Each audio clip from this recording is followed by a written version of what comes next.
Buenas tardes, estamos aquí para conceder o dar la apertura del máster de Geografía, el máster en Gestión del Territorio, Instrumentos y Técnicas de Intervención en este curso 24-25 y como suele ser habitual, lo vamos a hacer con una conferencia inaugural que para este curso tenemos la suerte que la imparta nuestro compañero Jorge Olcina. Jorge Olcina, para quienes no le conozcáis, es catedrático de Geografía de la Universidad de Alicante, del área de conocimiento de análisis geográfico regional. Él es profesor de materias como la ordenación del territorio, climatología y riesgos naturales y también ha impartido clases en otras universidades de prestigio en nuestro país como la Complutense, la Autónoma de Madrid, Autónoma de Barcelona, Universidad de Barcelona, Valencia y ahora también Sevilla. Y también es una persona muy conocida porque normalmente suele conceder entrevistas en los medios de comunicación, sobre todo radiofónicos, a preguntas sobre meteorología, en las cuales él responde desde la climatología y los riesgos, ¿no? Con lo cual es muy interesante y es una persona muy reconocida por eso.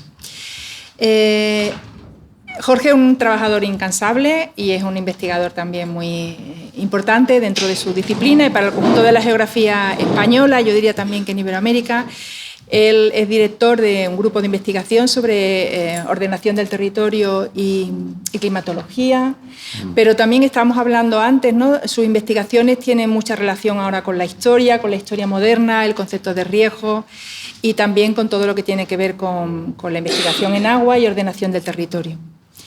Ha publicado, lógicamente, artículos, libros, monografías, capítulos de libros. Yo he tenido la suerte de colaborar con él recientemente en un par de ellos. Y Jorge también es responsable de revistas, miembro del Consejo Editor de revistas, de las principales revistas de geografía, como Estudios Geográficos, el Boletín de Asociación de Geografía Española, de Documento de Análisis Geográfico, de Ciudad y Territorio, Estudios Territoriales, con lo cual es una persona que siempre tiene mucha proyección dentro de nuestro campo.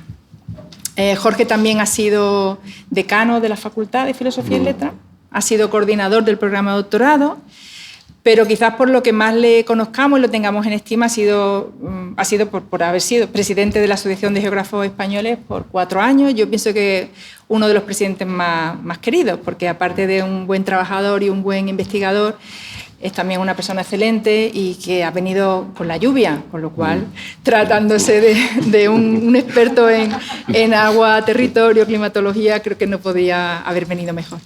Y bueno, sin más, pues voy a darle paso para que imparta su conferencia, que este año lleva por título Planificación territorial en un contexto de cambio climático, la utilidad de la geografía. Pues cuando quieras, Jorge. Pues muy bien, pues muchísimas gracias y para mí es una alegría estar aquí en Sevilla, comentábamos en esta sala donde pues, hemos estado en tribunales de tesis, en alguna oposición también, y estar rodeado de tan buenos amigos, ¿no? Gracias de verdad porque llevamos todos pues, el ritmo que nos impone ahora la universidad, Bolonia, las clases, los grados y los máster y demás, y sacar a veces una hora, un par de horas, pues empieza a ser complicado, ¿no? Cuando debería ser normal, sobre todo lo digo por el alumnado, ¿no? Asistir a este tipo de charlas, de conferencias, sobre todo cuando vienen compañeros de fuera, ¿no? Yo en esto les insisto mucho a mis alumnos, ¿no? Tenéis que ir a este tipo de actos, ¿no? Los que estamos ya en la casa, pues más o menos nos conocéis o nos podéis ver más habitualmente, pero es bueno, pues eso, ver qué se está haciendo, ¿no? en otras partes de España o de Europa o del mundo, ¿no? Por eso, muchísimas gracias por estar aquí. Gracias, María José, por la invitación que ya hace algunos meses me hizo para venir a estar hoy como día de inauguración, ¿no? del máster. Y me preguntó de qué podíamos hablar, ¿no? Bueno, yo os he preparado una charla sobre la planificación territorial en el contexto de cambio climático, ¿no? ¿Por qué? Bueno, porque yo creo que aquí la geografía tenemos bastante que decir, ¿eh? Y ahora pues os lo quiero enseñar esto en imágenes. Hemos estado en los últimos años colaborando en varios planes ahí en la Comunidad Valenciana y la verdad es que la voz de la geografía afortunadamente era escuchada, ¿no? Luego sabéis que últimamente ha habido cambio político y ya no contamos tanto, pero sí que ha sido escuchada y respetada, ¿no? Los diagnósticos, las propuestas de planificación, teniendo en cuenta el contexto que estamos viviendo. Y nada, sin más, vamos a comenzar. Espero no aburriros. Mirad, yo creo que es fundamental pues sentar un poco los cimientos de lo que estamos haciendo, ¿no? Y de dónde estamos. Y efectivamente nuestra disciplina es una ciencia. Habremos oído de todos y me dirijo sobre todo a vosotros, a los alumnos, que estás estudiando, que qué quieres hacer, que qué vas a hacer, que si la geografía aquí y tal. Bueno, la geografía es una ciencia fundamental, es un eje fundamental básico para entender dónde estamos el ser humano en la superficie terrestre, ¿no? Y ya por eso, bueno, pues hemos tenido siglos de conceptualización, lo que ahora llamamos epistemológica de nuestra disciplina, que nos sitúa en el siglo XXI, yo creo que en una posición bastante favorable, ¿no? Para hacer cosas. Mirar, siempre que vamos a hablar de cambios, de cuestiones que van surgiendo en el espacio geográfico, me gusta traer esta cita de Goethe, del Tratado de Naturaleza de Goethe, ¿no? El ser humano, pues siempre hemos pensado, ¿no? Que estamos por encima del bien y del mal, ¿no? Que podemos hacer cualquier cosa en el medio y, sin embargo, el medio de cuando en cuando nos responde señalándolos o nos señala hasta dónde podemos llegar, ¿no? Y qué no debemos rebasar, ¿no? Esa reflexión sobre esa relación del ser humano con el territorio que ocupamos, yo creo que siempre la tenemos que tener presente. Mirar, me preocupa mucho esta cuestión, ¿no? Tenemos que ser útiles a la sociedad, ¿no? Lo hemos sido, la geografía desde su conceptualización en época histórica siempre ha sido una disciplina, ¿no? Seguramente también entendida como una herramienta por aquello de la representación cartográfica, que era útil para la sociedad. Tenemos que seguir siéndolo, ¿no? Y quizá ahora, en este contexto que estamos viviendo, pues todavía mucho más, ¿no? Os he preparado cinco partes de la exposición, iré rápido desgranando cada una de ellas, ¿no? Bueno, lo primero es que vamos a hablar de cambio climático, ¿no? Vamos a ir centrando el tema para luego hablar de cómo podemos adaptar la planificación a lo que está pasando. Y como veis, no paramos de batir récord de todo, ¿no? De emisiones, de temperaturas. Empieza la preocupación de la economía y lo estamos viendo en estos últimos años, ¿no? Después del COVID, especialmente en la agricultura y en el turismo. Y bueno, la otra cuestión es que esto está empezando a tener impacto sobre la salud humana, ¿no? Y bueno, hemos asistido a veranos estos últimos muy calurosos, con varios miles de víctimas humanas en su conjunto. Sabéis que el calor básicamente no mata de forma directa, pero agrava dolencias, enfermedades previas y, como ahora veremos, estamos teniendo cada vez menos confort climático, ¿no? Especialmente por las noches. Sí que os quiero dejar claro un poco cuál es mi postura.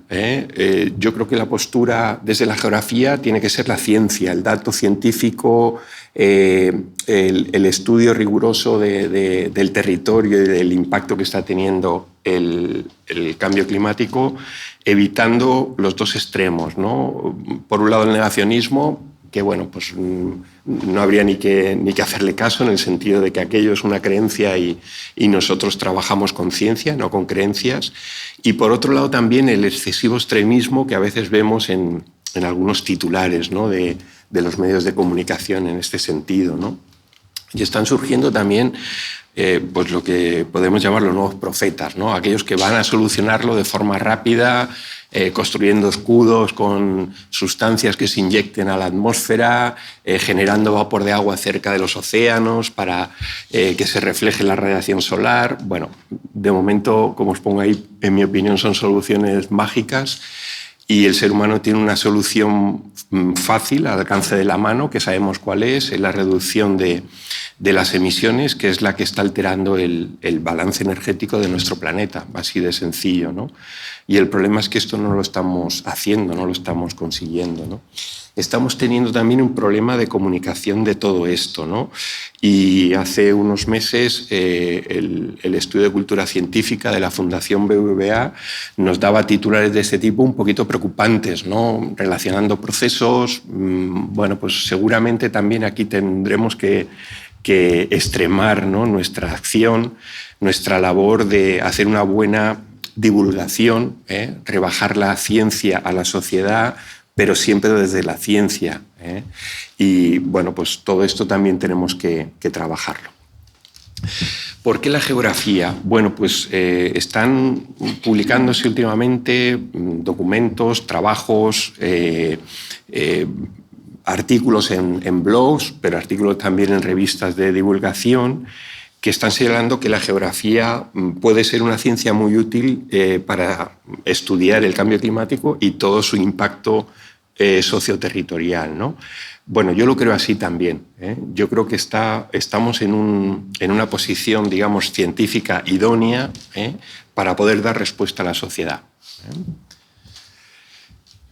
Hace poco Alexander Murphy publicó este librito, ¿no?, de qué es la geografía, y tiene una frase que a mí me gusta mucho, ¿no? En el fondo lo que hacemos nosotros es continuamente ampliar horizontes, están constantemente apareciendo temas nuevos, problemas nuevos, que tenemos que interpretarlos por su efecto territorial y aportar soluciones para que la sociedad pues no padezca, ¿no?, un impacto importante de estas cuestiones.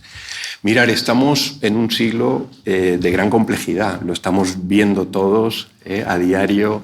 En los telediarios no paran de publicarnos, de sacarnos titulares de noticias. Cuando no es una guerra es una enfermedad, cuando no es un aspecto ambiental. Efectivamente es así. Hemos pasado ya 6 pandemias, estamos en un contexto de complejidad geoestratégica pues, muy importante, lo estamos viviendo de primera mano. Hay disputas crecientes en algunas regiones del mundo por los recursos naturales, pensemos la Amazonía, pensemos África, por ejemplo.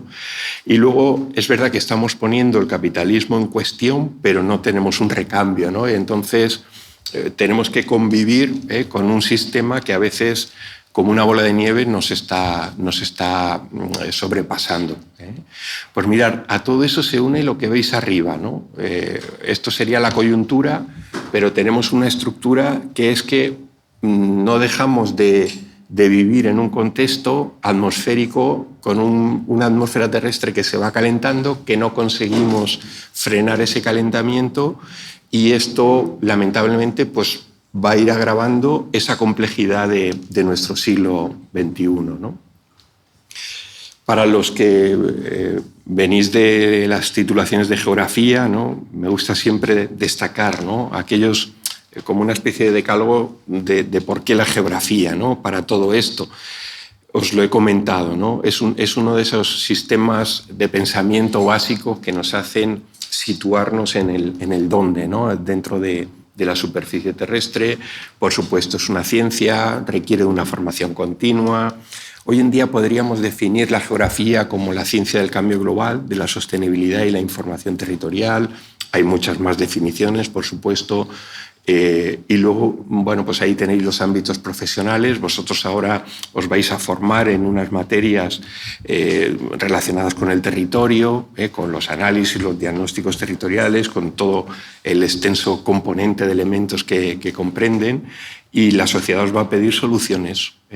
A veces vendrán en forma de mapa, a veces vendrán en forma de informe, de propuesta, pero eso es lo que os va a pedir la sociedad, ¿no? Y ahí tenéis todos los ámbitos laborales donde, a partir de vuestra formación de grado y ahora de posgrado, vais a poder encontrar una dedicación laboral, y los ejes temáticos que ahora están más de moda, ¿no?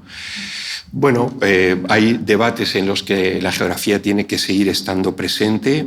Ahí tenéis esos temas: vivienda, inmigración, cambio climático, globalización, el modelo territorial, etcétera. Y yo destacaría que siempre la geografía, pienso yo, ¿no?, que es uno de los ejes, ¿no?, que nos puede definir, es que trabajamos siempre desde la ética, ¿no? Pensando que el territorio, si tiene problemas, necesita soluciones, y le vamos a proporcionar aquella solución que sea menos gravosa sobre el territorio, más beneficiosa para la sociedad que vive sobre él.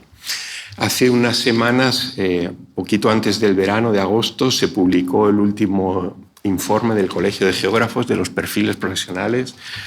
Yo os recomiendo que le echéis un vistazo, lo tenéis colgado en la página web del colegio, porque hay cosas bastante significativas, ¿no?, de cuáles son pues esos perfiles, esas salidas, ¿no? Siempre toda la cuestión cartográfica destaca, porque es nuestro lenguaje, ¿no?, con el que nos manejamos realmente ante la sociedad.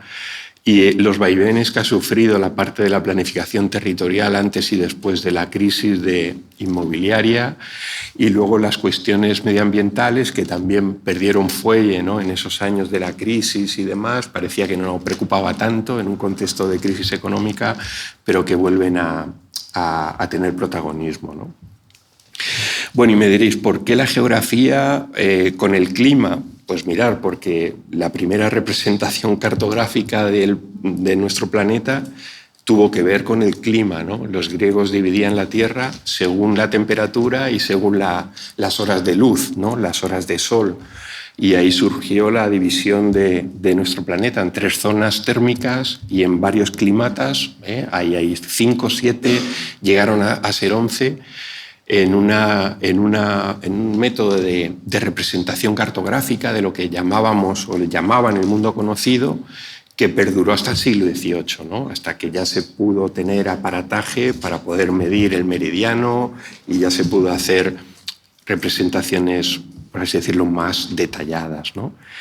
Por todo esto ha pasado nuestra ciencia en apenas 2 siglos, más lo que hemos tenido antes, ¿no?, que a veces nos empeñamos en llamar etapa precientífica de la geografía, y sin embargo algunos de los textos de época moderna, especialmente crónicas de Indias, pues merecen ocupar un primer lugar, ¿no?, para el conocimiento de algunas ramas de la geografía, ¿no?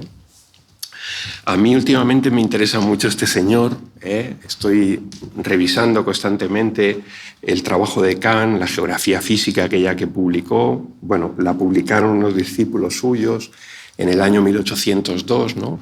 Porque sabéis que Kant era profesor de geografía, básicamente. No era filósofo, o sea, era el filósofo que conocemos y ha pasado a la historia de la humanidad por eso, pero él se dedicaba en la universidad a explicar geografía, ¿no? ¿Por qué? Porque para él había dos momentos fundamentales del pensamiento, que son el espacio y el tiempo, que nos explican, por así decirlo, la naturaleza del ser humano sobre la superficie terrestre, ¿no? Y os sintetizo ya para terminar esta parte.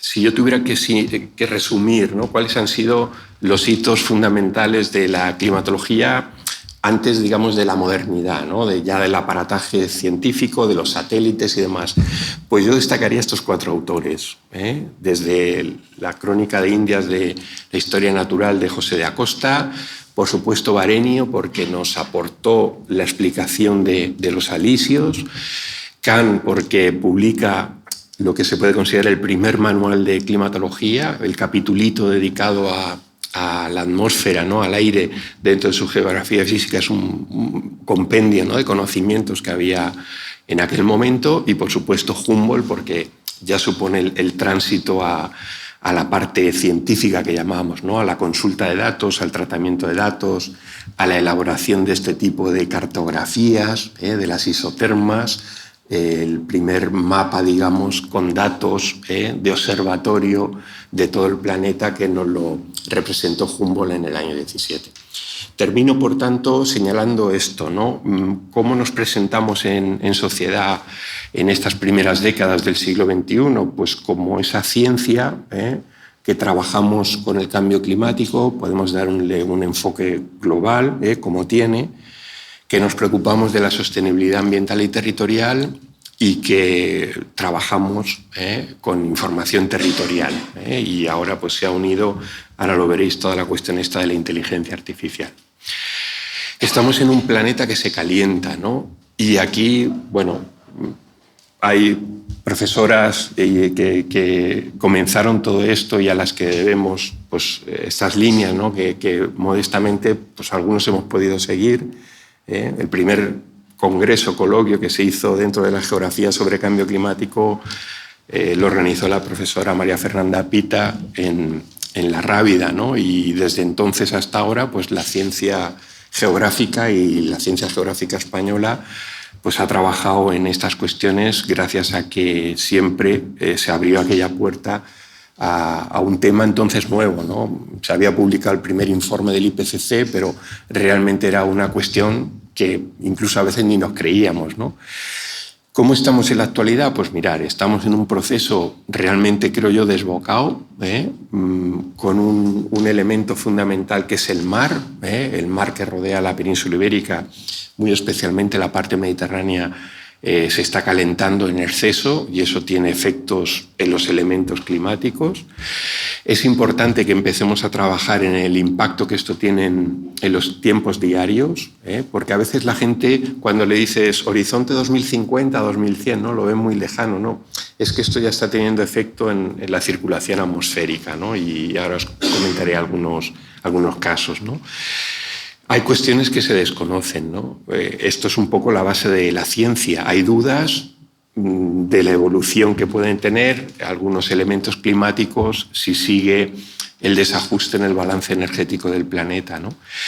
Y en la planificación económica empiezan a aparecer efectos que hay que tener en cuenta, ¿no? Por ejemplo, en el turismo, la actividad turística, como sabéis en España, pues algunos la están poniendo en cuestión, que si el modelo tal, que si se nos ha ido de las manos, que si...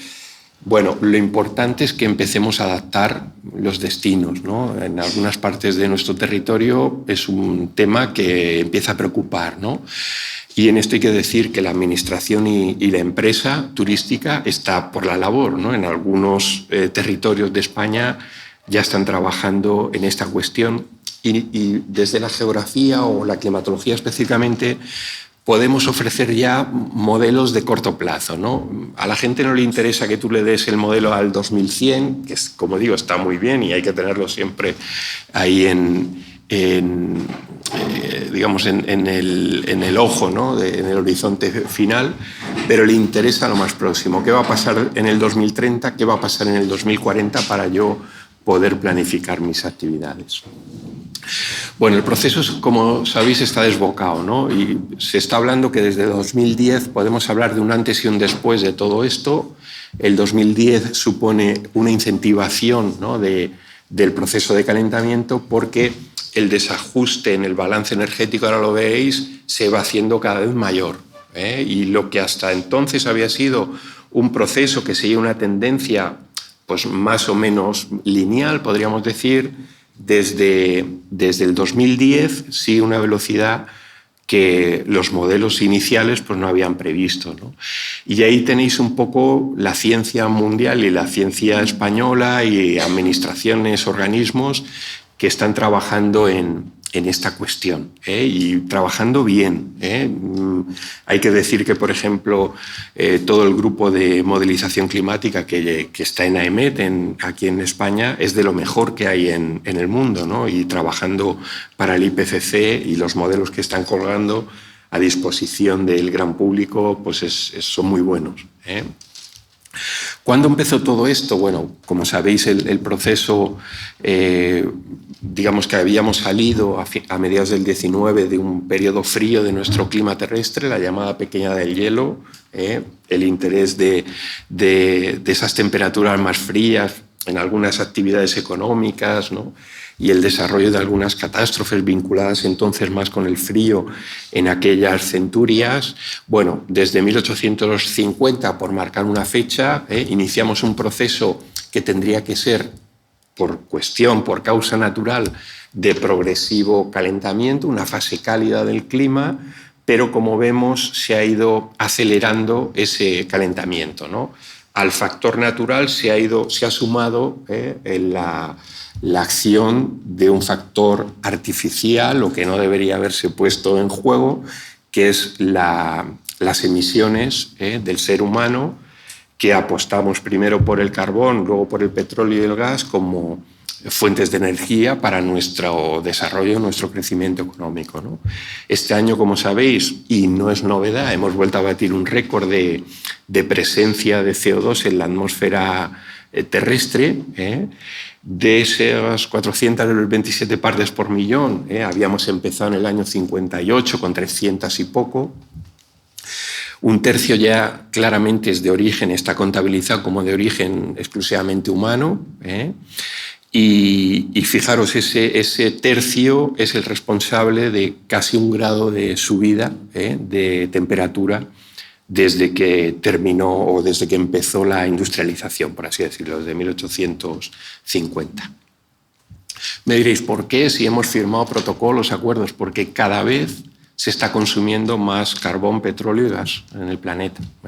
No conseguimos frenar. Ahí tenéis los colores más, el rojo, el lila y el negro, es carbón, petróleo y gas natural, y van al alza, con ese piquito que supuso cierta frenazo, ¿no? Pero también muy momentáneo durante la pandemia. De nuevo ha vuelto a dispararse el consumo en todo el planeta, ¿no?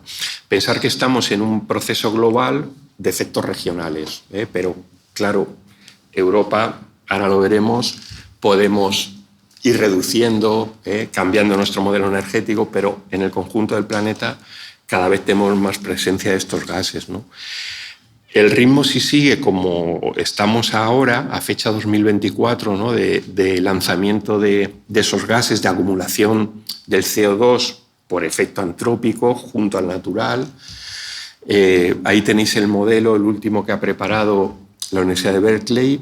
Para el 2033 ya habríamos alcanzado el 1,5 grados de subida, que estaba previsto en el Acuerdo de París para el 2100.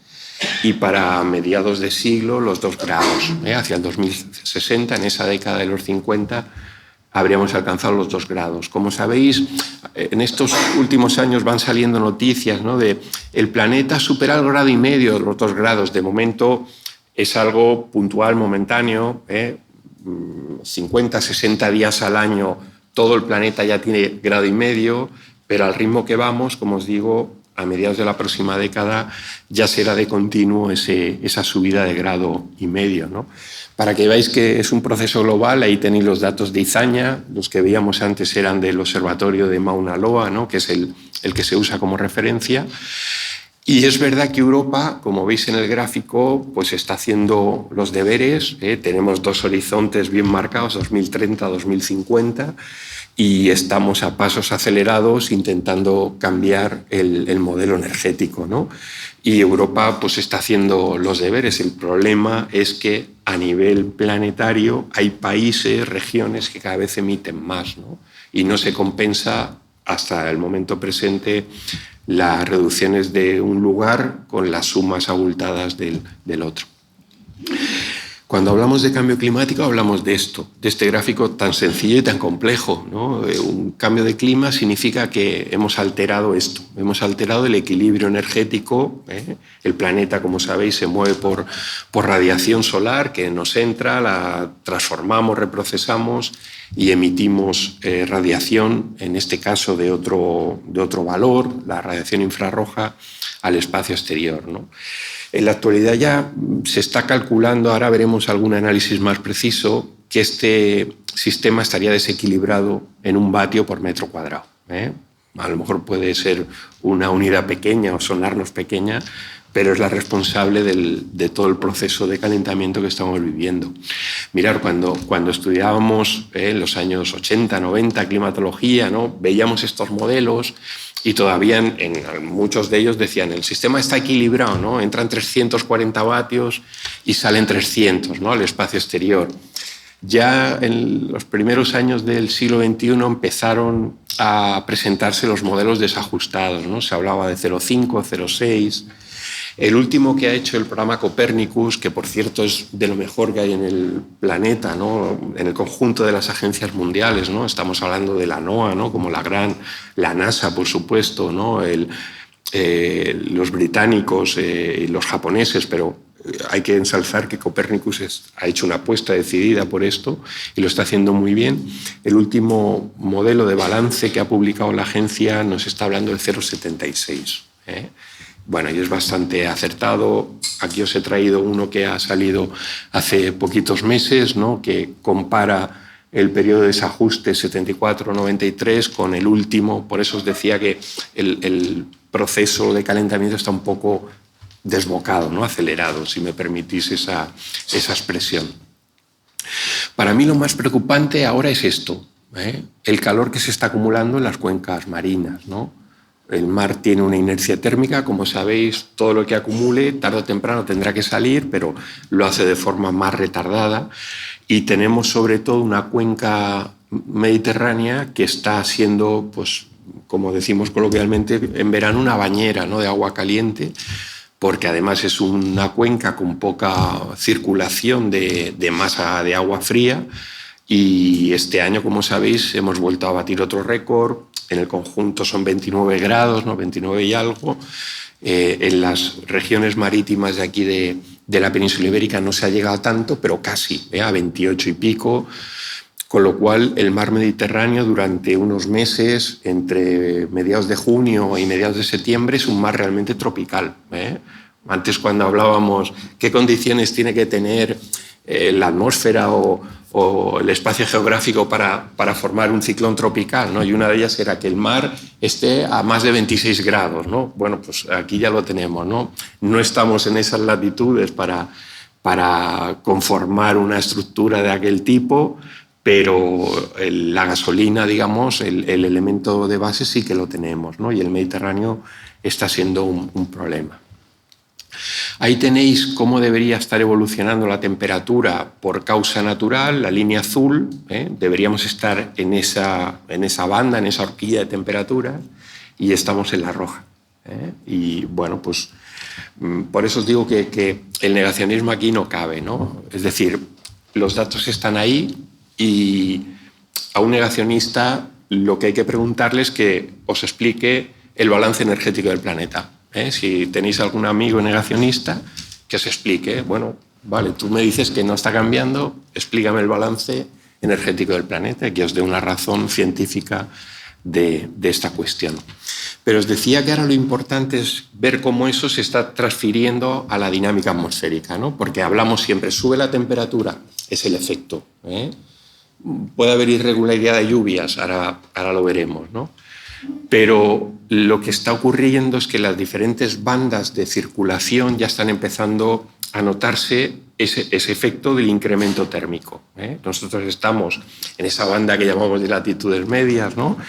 Que por estar aquí pues es la que es un poco el teatro de operaciones de masas contrastadas, en una atmósfera que no tiene o que funciona de forma natural.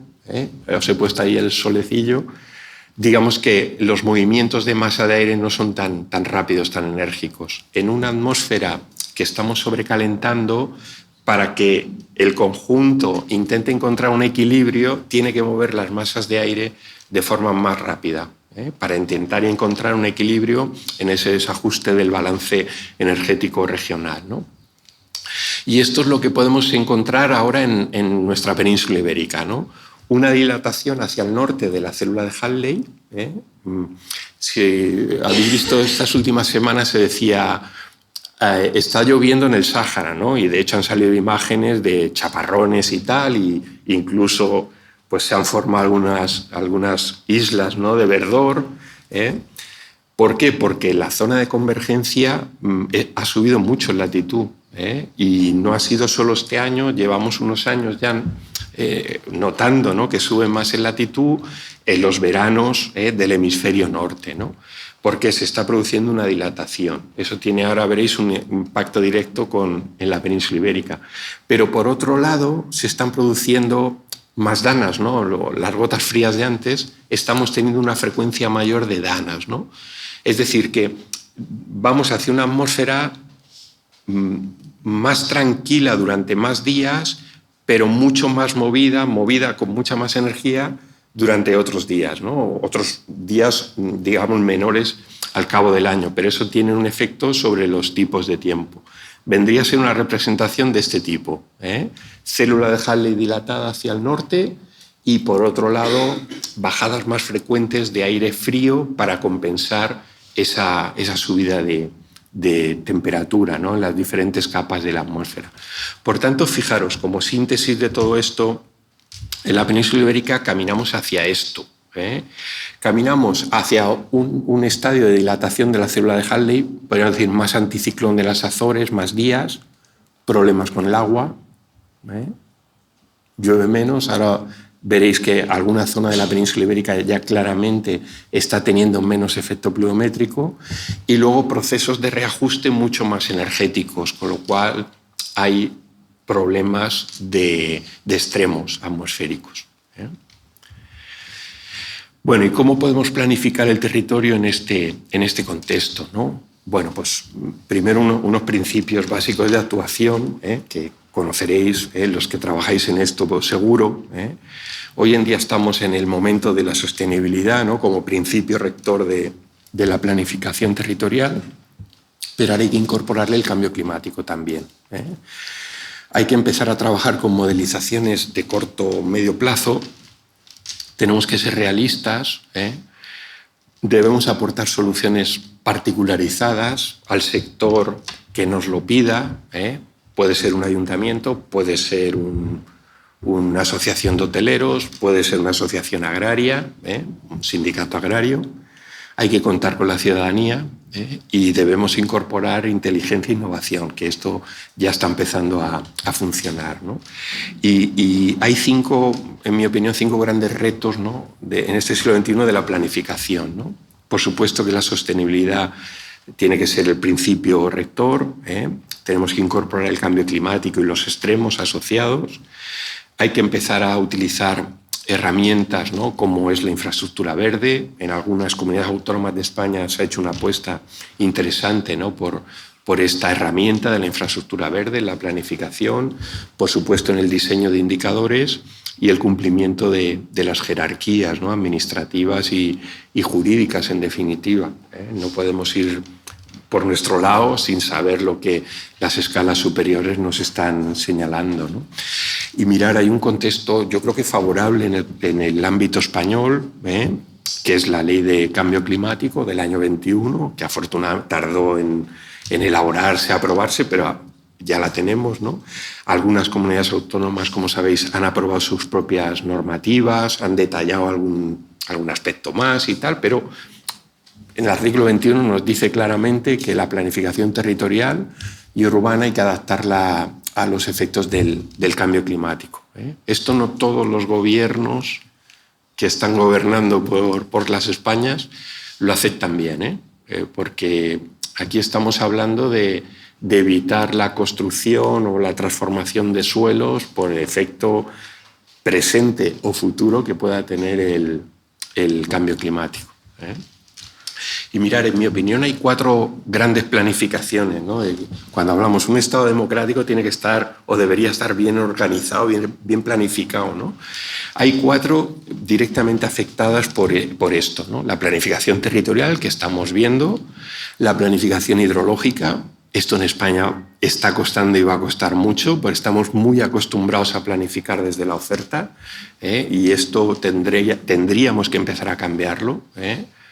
Me vais a perdonar que sea tan claro, pero yo creo que el discurso de la derecha tendría que cambiar en este aspecto, porque si no, no vamos a avanzar. Vamos a estar en continua lucha de trasvases y no trasvases y demás igual, ¿eh? Y yo creo que debería revisarse un poco ese discurso, ¿eh? Porque si no vamos a tener la planificación del agua estancada en España, ¿eh? La planificación económica, especialmente en 2 actividades muy expuestas, como son el turismo, ¿eh? Turismo sol y playa, por supuesto, pero también el de nieve, ¿eh? y la agricultura, ¿eh? Así como la actividad turística ha empezado a moverse ya hace algunos años, ¿eh? Y ya está empezando a elaborar planes de adaptación informes, documentos. En algunos municipios turísticos se han aprobado, ahora lo veréis, planes de adaptación al cambio climático, aprobados en pleno municipal, ¿no? Que ha sorprendido porque es una manera de darle fuerza, ¿no? A un documento que es estratégico, como un plan de adaptación. Pero la agricultura le está costando también mucho entrar por esta senda de la adaptación, y lo va a tener que hacer. Digamos que el modelo de producción agraria que hemos llevado en España durante muchas décadas ya no puede seguir funcionando, no va a poder seguir haciéndolo. Tenemos más temperatura, tenemos agua más irregular, y eso nos obliga a trabajar con esa actividad, ¿no? Empezar a prepararla. Y luego también las emergencias, que a veces nos olvidamos de ellas, ¿no? Toda la planificación de emergencias que tenemos en España, que es muy buena, yo siempre he dicho que España tiene de las mejores protecciones civiles que hay en el mundo. Empezó en aquel año 82 y se ha ido revisando y modernizando. Ahora tiene que dar un salto más y tiene que empezar a adaptar esa planificación al impacto del cambio climático, ¿no? Que nos va a obligar a cambiar calendarios, frecuencias. Antes teníamos los extremos muy bien establecidos en épocas del año, ¿no? Las gotas frías en otoño, las olas de calor. Es que ahora pueden aparecer eventos extremos, seguramente no con la intensidad de su temporada principal, pero pueden aparecer en cualquier época del año, ¿no? Estamos viendo inundaciones en meses de marzo, por ejemplo, ¿no? O en meses de diciembre, ¿no? Que ya pensaríamos, tendría que hacer frío, ya no es el agua, sino la nieve, ¿no? La que debería ser protagonista. Todo esto es porque os he dicho, la atmósfera se mueve con mucha más energía, ¿no? Y nos puede sorprender una masa de aire sahariana en pleno mes de abril, o nos puede sorprender una masa de aire ártica en pleno mes de marzo y darnos una gota fría intensa e inundaciones. Bueno, como os decía, la planificación hoy por hoy ha ido cambiando, ¿no? Lo que llamamos los principios rectores de la planificación, ¿no? Afortunadamente las sociedades evolucionan, el mundo occidental, podríamos decirlo así, ha ido cambiando y ha ido incorporando pues, nuevos aspectos que han ido surgiendo y que hoy los tenemos integrados plenamente, como la sostenibilidad, los territorios saludables, el patrimonio, la inteligencia, etcétera, etcétera, ¿no? El último paso es ahora incorporar la mitigación y la adaptación al cambio climático, ¿no?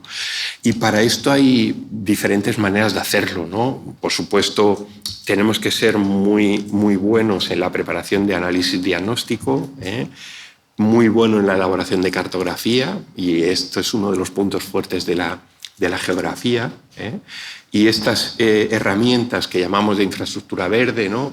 Esto, por así decirlo, ese gran macrosig, ¿no? que integra diferentes capas de la planificación, nos puede ayudar a preparar este tipo de acciones, sobre todo desde el punto de vista de la ordenación de la adaptación.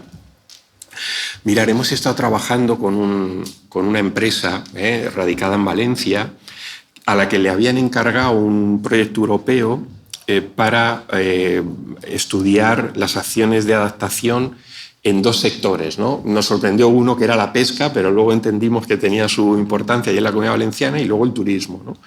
Y para ello se diseñó una herramienta que es esta, se puede consultar, está abierta al público, donde uno, en función de la localidad, puede disponer de modelos climáticos a corto o medio plazo, hasta el 2040.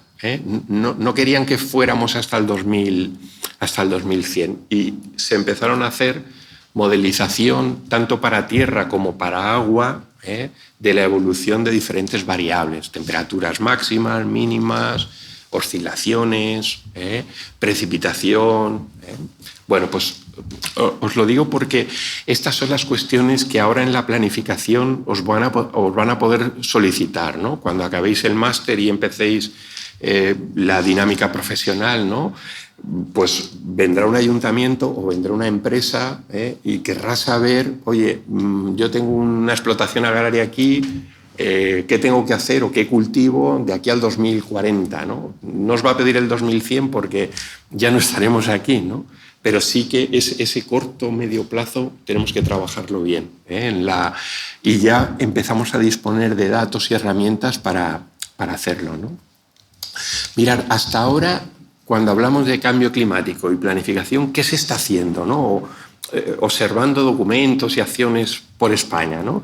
Mirar, se está haciendo diseño urbano con todo eso, verdeamiento o ajardinamiento, arbolado en las calles, transporte público, movilidad sostenible, se están poniendo fuentes en parques y en calles, ¿no? para podernos refrescar durante los veranos tórridos, las aceras más anchas para poder pasear, eficiencia energética, sistemas de ahorro de agua en la ciudad y en los edificios y sistemas de drenaje sostenible. Es un poco el catálogo de lo que hasta ahora estamos encontrando y que vamos a seguir encontrando, ¿no? Porque son acciones que están hechas en la buena dirección de la adaptación, ¿no? Y para ello tenemos todo ese tipo de herramientas. Os decía, ¿en qué hemos estado, por ejemplo, trabajando el grupo nuestro los últimos años? Pues con el Ayuntamiento de Benidorm. Cuando hablas de Benidorm siempre hay la visión, ¿no? Benidorm, tal, eso. Bueno, pues Benidorm tiene sus más y sus menos, como siempre, ¿no? Pero es un municipio que desde los orígenes modernos de su urbanismo moderno, como sabéis, apostó por el turismo y entonces vive del turismo, ¿no? Y lo puede hacer, ha desestacionalizado, etcétera, etcétera.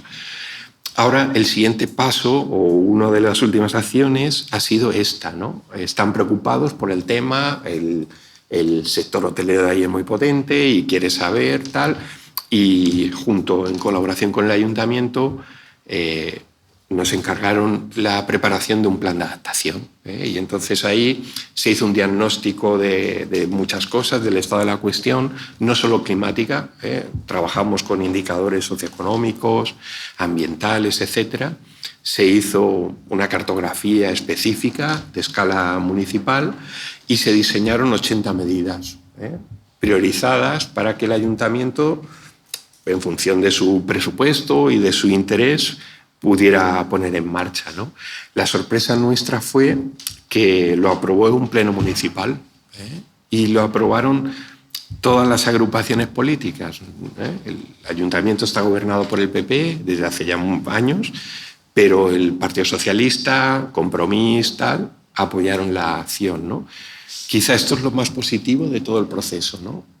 Cuando la política ve que hay acciones como es esta que están por encima de la política o deberían estarlo. Este es un problema que nos afecta a todos, tengamos el signo político que tengamos y que por tanto la solución puede impulsarla un esto, pero va a tener que desarrollarla durante años y décadas el conjunto del municipio, ¿no? En la Comunidad Valenciana, como sabéis, se trabajó estos últimos años en guías de adaptación de los municipios. Me imagino, no lo he estudiado tanto, que aquí en Andalucía pues también debe haber actuaciones de este tipo. Os he querido traer ejemplos, pues nuevos parques que están haciendo. Ahí tenéis el primer parque inundable que se inauguró en España, en Alicante, en la playa de San Juan. Un parque inundable es una zona de acumulación de aguas pluviales intensas. En lugar de canalizar un barranco que circulaba por ahí, inundaba toda la parte de la playa de San Juan, se diseñó como un gran embalse verde, para poderlo disfrutar durante 364 días al año como parque, pero el día que llueve fuerte se da el aviso, se cierra y empieza a captar agua, y sirve como acumulador. Es lo que se llama hoy en día un sistema de drenaje sostenible, ¿no? Fue el primero, ahora ya están desarrollándose parques de estos en varios municipios de España, incluso de Iberoamérica también. Otro tema es el de los refugios climáticos, ¿no? Que ha empezado, bueno, pues esto va a ir a más. El tema de tener algunos espacios generalmente públicos, pero hay también privados en España. Nosotros ahora estamos haciendo un inventario de los refugios que hay en España, no hay muchos, pero empieza a haber. Sabéis que Cataluña en esto, Barcelona sobre todo, ha llevado un poco la voz cantante. Ahí tenéis un poco la estadística de los refugios climáticos en España, ¿no? allá donde las temperaturas han subido más, hay poco refugio climático. Sin embargo, por ejemplo, País Vasco o Barcelona es donde más refugios hay en número, ¿no? Bueno, me diréis, es un tema electoralista de partidos. Bueno, yo creo que es necesario que para el habitante de la ciudad, pero al que se va a beneficiar el turista que viene coyunturalmente durante unas semanas, unos días a visitar una ciudad, un destino turístico, pues en algunas jornadas de calor fuerte, como estamos viendo, es necesario, ¿no? Por temas de salud incluso. Ahí tenéis otros ejemplos de parques inundables, se están verdeando fachadas, anillos verdes. Es verdad que tener árboles en la ciudad disminuye el impacto, ¿no? De la temperatura, aumenta el confort térmico. Se están llevando a cabo instalaciones de placas solares en las barandillas de los apartamentos. Mirar, en Benidorm nos dijeron, aquí tenemos un problema, y es que no tenemos azoteas amplias para poder placas solares, ¿no? Porque todos son torres verticales, no hay bungalows en extenso, por así decirlo, ¿no? Y entonces han contactado con empresas para que les diseñen sistemas de este tipo, ¿no? De poner las placas solares en las terrazas de los hoteles o apartamentos, ¿no? Y en otros casos se está diseñando, ese es un modelo, un diseño de un edificio que se está ahora levantando en Benidorm, que quiere alimentarse de energía eólica. En lugar de solar, están apostando por pequeños aerogeneradores, ahora cada vez son más eficaces, que les dan la energía para mover las zonas comunes, ¿no? de un apartamento o de un hotel al menos, ¿no? Bueno, pues esto es un poco lo que se está haciendo. Y lo que os decía de la inteligencia, nos pidió hace unos meses el Ayuntamiento de Alicante que diseñáramos, bueno, cómo podía ser el Alicante. Ahora se está reelaborando el plan de ordenación urbana, ¿no? Allí tenemos un plan del año 87, todavía vigente, ¿no? Y os podéis imaginar que eso ya no sirve para nada, ¿no? El contexto ha cambiado de manera definitiva, ¿no? En 30, casi 40 años. Bueno, y empezamos a trabajar con un equipo de arquitectos que están moviéndose con inteligencia artificial para hacer diseños, ¿no? De edificios y tal. Y bueno, eso era un poco una idea muy general, ¿no? Muy simple a lo mejor de lo que puede ser un gran parque central que ahora se pretende hacer en las instalaciones de la Renfe, que se quiere subterranizar, más agua en la calle, fuentes para que la gente en verano pueda refrescarse, pasarelas de acceso a la playa sombreadas. Bueno, pues es un poquito lo que se está haciendo, ¿no? Ya voy terminando. Os quería enseñar, vale, y de todo esto, realmente qué se está trabajando. La geografía está haciendo algo de todo esto. Bueno, pues os lo quería enseñar en un estudio de casos, ¿no? Primero, los discursos. ¿Dónde estamos? Mirad, salíamos de una etapa de crecimiento, el llamado boom, nos vino la crisis económica, cuando ya levantábamos cabeza nos vino la pandemia y empezó primero una reflexión, yo creo que muy interesante, de dónde estábamos, a dónde debíamos ir después de la pandemia, y luego ha venido la realidad, el discurso de la euforia en el que estamos ahora de nuevo instalados, ¿no?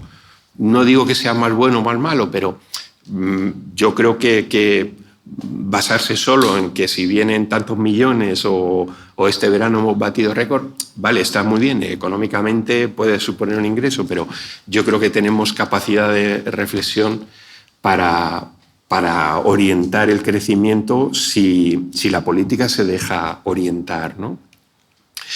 ¿Qué tres aspectos, digamos, se están trabajando ahora en planificación territorial y cambio climático? La adaptación, los planes de adaptación, la planificación del agua y la planificación del riesgo. Vamos a ver algunos ejemplos de esto. Mirad, en la Comunidad Valenciana se aprobó en el año 19 un plan de gestión del litoral. Sabéis que está el conflicto costa-litoral y que la costa vuelve a ser un objeto de deseo de la comunidad autónoma.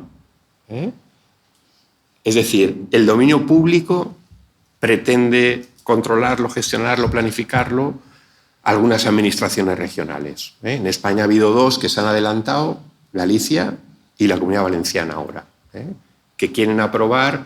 En Galicia empezaron haciendo una ley de costas, finalmente modificaron el título y le pusieron del litoral, pero la Comunidad Valenciana se ha tramitado en Cortes una ley de la costa valenciana, que bueno, ya se les está diciendo que no vayan por ahí porque el Constitucional seguramente la tirará atrás, pero quieren ir como, digamos, manifestar el deseo de que la costa tiene que estar gestionada por la comunidad autónoma. Aquí cada uno tendremos nuestras ideas de si eso sería bueno, mejor o peor, ¿no? Pero de momento lo que hay es lo que dice la Constitución, que reconoce que el dominio público marítimo terrestre es un dominio del Estado.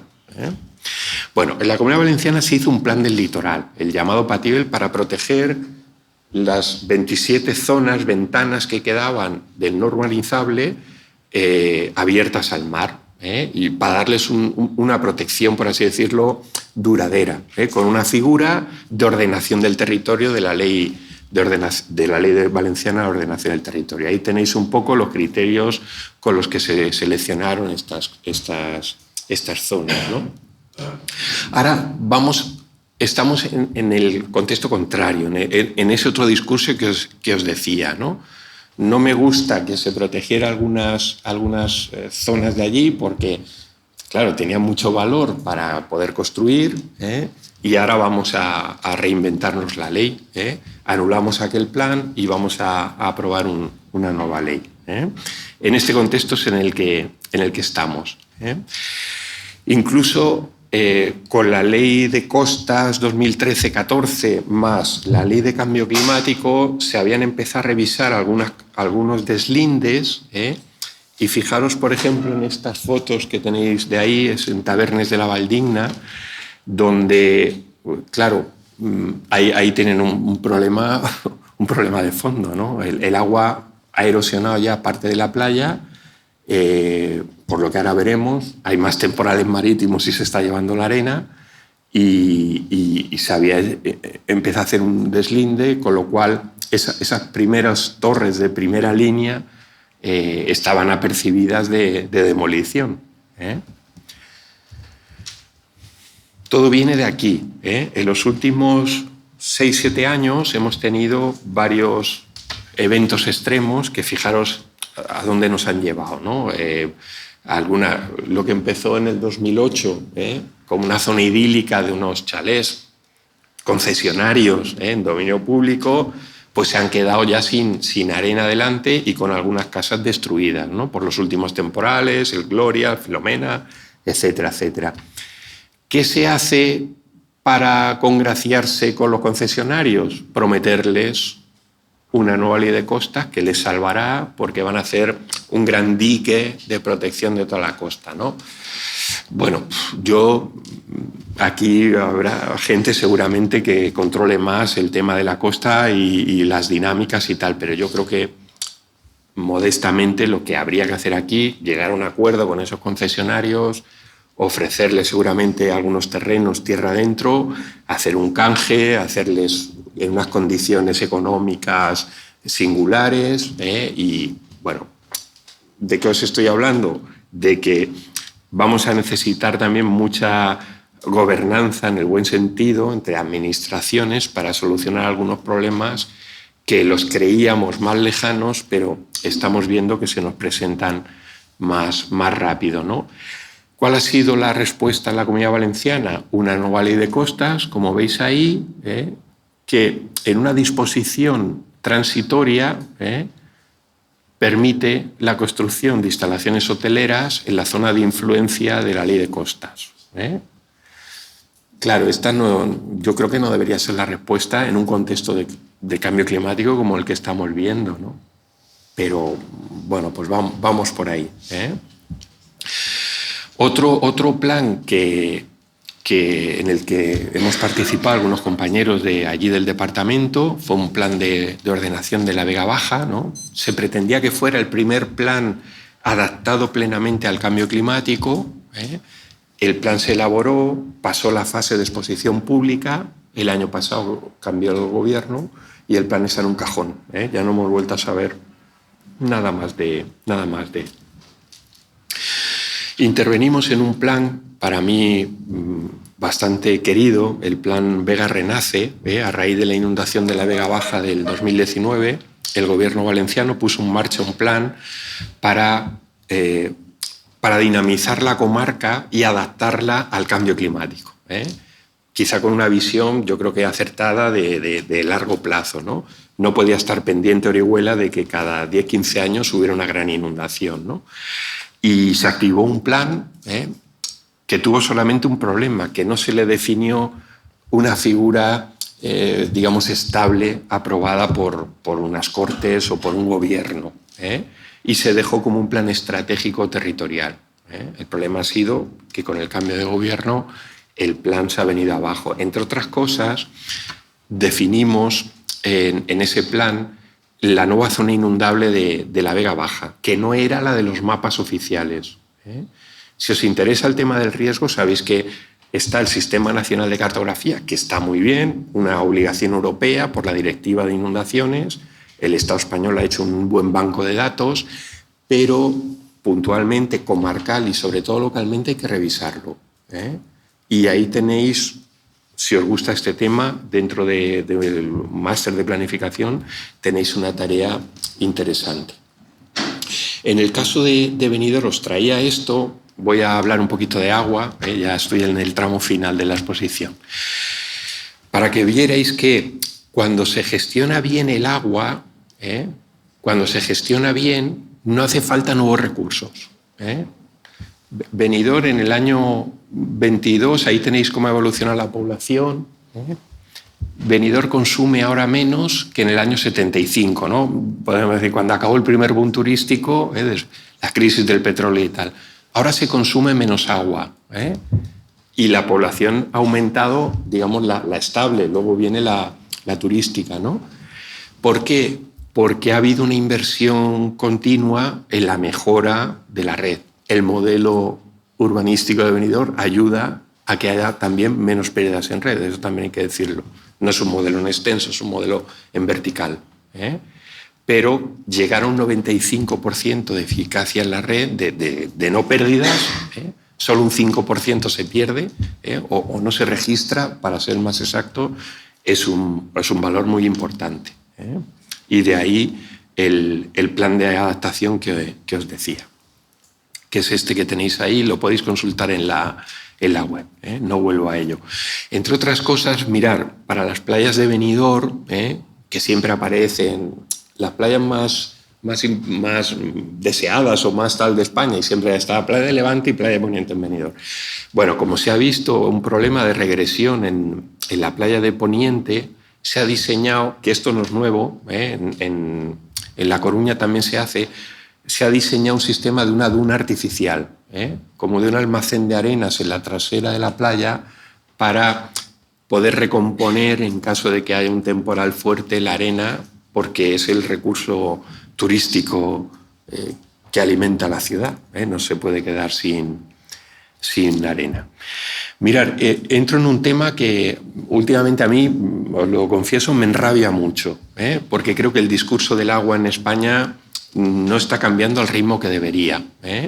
Y el agua básicamente es propiedad, como decía Plinio el Viejo, del terreno por donde circula.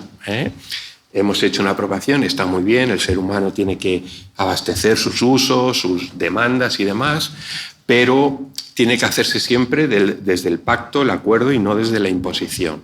Y os lo digo porque vengo de un territorio donde la imposición es lo que determina la política del agua, ¿no?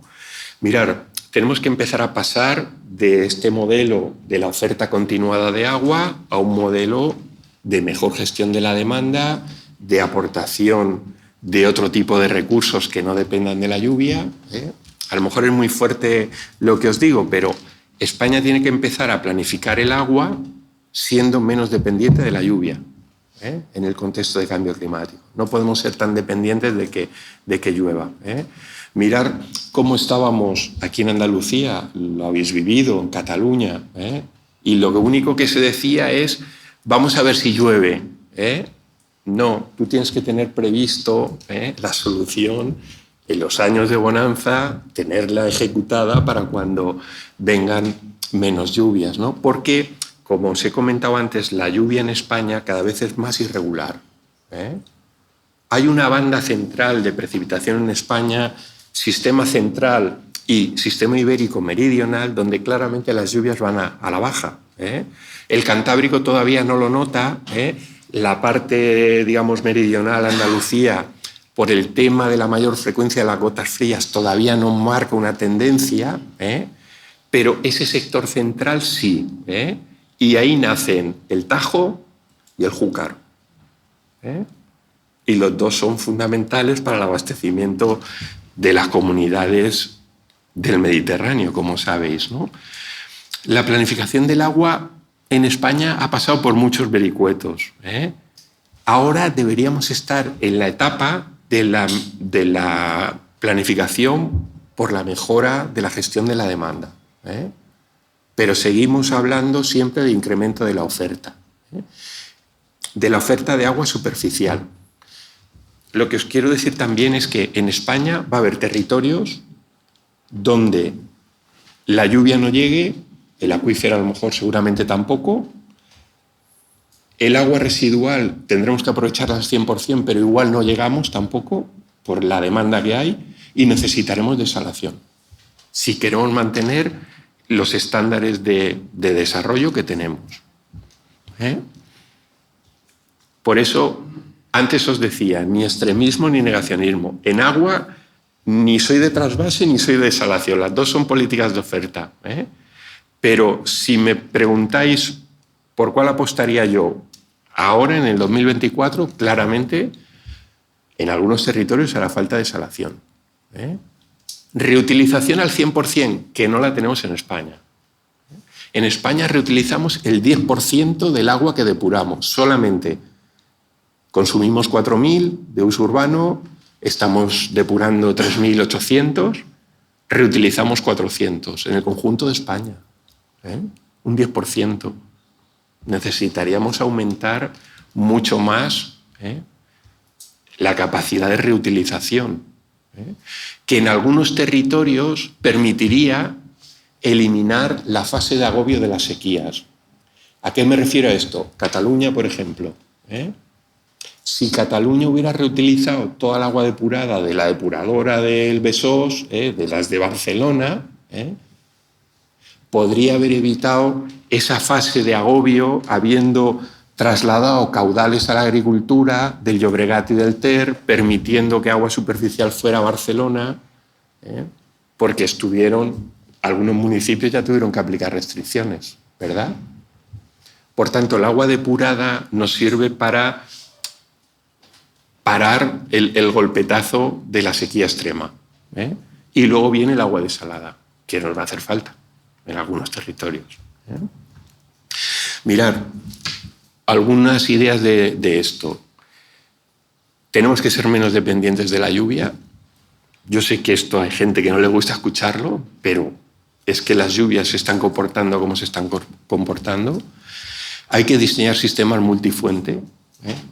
Un municipio, una comarca no puede depender de un río o de un pozo. Si no tienes otros recursos, lo vas a pasar mal. Y ahora puedes disponer de aguas depuradas, seguramente, si la población es medianita, ya puedes tener una depuradora para tener ahí un par de hectómetros cúbicos al año para hacer frente a lo más urgente, ¿no? Y luego, si estás próximo a la costa, agua desalada. Captación de agua pluvial. En algunas ciudades se está volviendo a captar, como sabéis, el agua pluvial.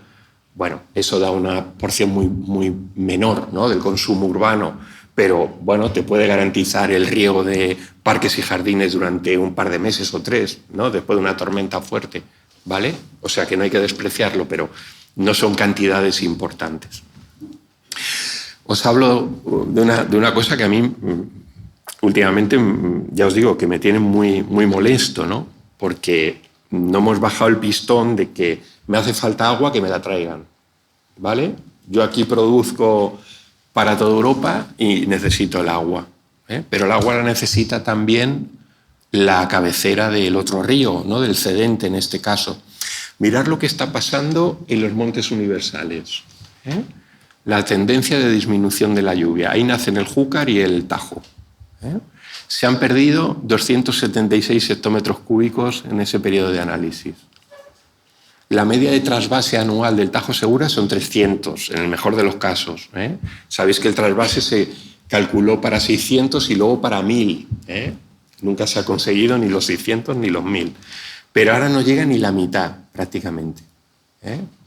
A la provincia de Alicante, a la provincia solo de Alicante, Murcia es otra cosa, llegan 80 por término medio al año. Es la capacidad de producción de la desaladora de Torrevieja.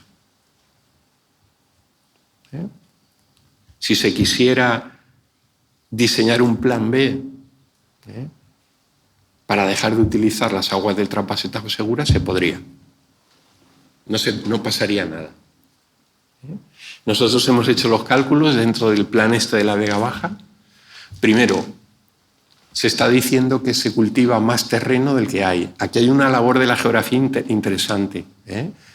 Nosotros fuimos con la fotografía aérea reciente viendo las parcelas de cultivo que ya no se regaban, que estaban en expectativa de cambio, con lo cual ya no necesitas tanta agua. De los 120, déjalo en 80, porque el resto no lo estás usando. Una cosa es la concesión que tú tengas y otra es el consumo real de agua.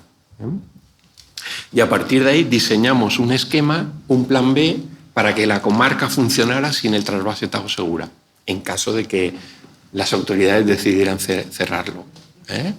Por supuesto que esto no se quiere oír allí. A mí me da igual, yo creo que tenemos la postura ética de decirlo. Y mirar, otro tema interesante en esto del agua. Hasta ahora el esquema de diseño de agua en España era montaña-ciudad, ¿no? Montaña-río-ciudad. Esto tenemos que empezar a cambiarlo en algunos territorios. Ahora es la ciudad la que nos puede proporcionar recursos hídricos. Me refiero a ciudades importantes, tipo Sevilla, Madrid, Barcelona, Valencia, Murcia, Alicante. Están consumiendo 20, 30, 50, 90, 100 hectómetros al año. Con eso tienes garantizado una campaña agrícola de cultivos si haces la infraestructura necesaria para derivar esas aguas. Y termino con esta parte del riesgo. Mirar, ¿por qué tenemos territorios de riesgo? Porque actuamos ilógicamente, ¿no? El medio se comporta a veces de manera incierta, pero el ser humano a veces es bastante ilógico, ¿no? Y a partir de ahí generamos áreas que nosotros también podemos llamar paisajes de riesgo. Ahí tenéis algún ejemplo de lo que digo. Ya voy terminando. Si os dedicáis a esto, yo sí que os recomiendo que tenéis que trabajar muy bien la cartografía. Es una pieza fundamental del análisis de riesgo, y tener un conocimiento mediano de la normativa existente. Porque lo que te defina la normativa, ley de agua, reglamentos, tal, sobre lo que es una zona inundable, es fundamental para tú poder elaborar tus propios mapas o tus mapas de escala más local o puntual. Ahí tenéis una cosa que a veces no se piensa, pero es así. El único documento que nos acredita el riesgo, acreditación legal, es el mapa hoy en día. Eso nos lo dice la Ley del Suelo, artículo 21, y el reglamento, la modificación que hubo del Reglamento de Dominio Público Hidráulico. El riesgo se acredita con un mapa. Puede ir acompañado de un informe, por supuesto, pero es el mapa nuestro punto fuerte. Paso esto porque esto eran las actuaciones del plan de la Vega Baja. Definimos una serie de un método para definir las zonas inundables, y como sé que algún compañero aquí ha trabajado estos temas, también es una corriente, ¿no?, de trabajo que podéis utilizar. Las llamadas de emergencia en momentos de inundación nos permiten calibrar los mapas de riesgo, porque tú sabes que una persona la tienes localizada con su punto cardinal exacto, sabes que te está llamando porque se está inundando su sótano, y te lo dice al 112, la causa de la llamada. Sin embargo, el mapa del sistema nacional no lo pone como zona inundable. Con esto hemos podido mejorar las zonas de inundación de la Vega Baja. Y termino con 4 conclusiones. Y perdonadme porque sé que me he extendido, pero sobre todo en el tema del agua ahora estoy bastante encendido, porque veo que necesitaríamos cambiar el discurso. Mirar, la primera conclusión, ¿no?, de la adaptación de la planificación al cambio climático o la incorporación del cambio climático es que tenemos normativa suficiente en España. No es un tema de que nos falta hacer una ley y tal. Con la que tenemos podemos funcionar muy bien. Pero estamos en una realidad territorial que ha vuelto a la fase más expansiva que ya vivimos hace años aquí.